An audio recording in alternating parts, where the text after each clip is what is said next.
এখন লাইটটা পছন্দ হচ্ছে না, কিন্তু না করেও থাকতে পারছি না ভিডিও। যেটা বলতে চাই, আমি হঠাৎ করে খুব এক্সাইটেড হয়ে গেলাম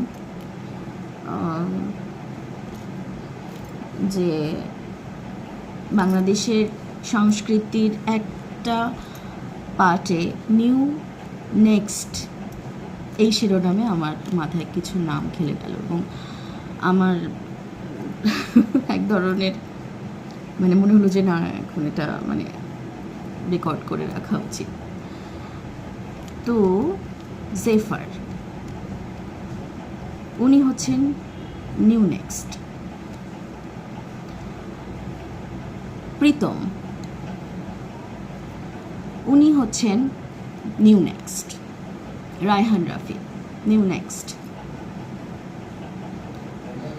আলী যিনি ডিরেকশন দিয়েছেন আলী মুভিটি, যেহেতু আলী দেখিনি এর জন্য ওনার ব্যাপারে বলতে পারছি না, কিন্তু যেহেতু এত সম্মানজনক একটা পুরস্কার উনি পেয়েছেন, নিশ্চয়ই সেখানে সেরকম কিছুই আছে নিউ নেক্সট হবার মতো। এরা হচ্ছে নিউ নেক্সট।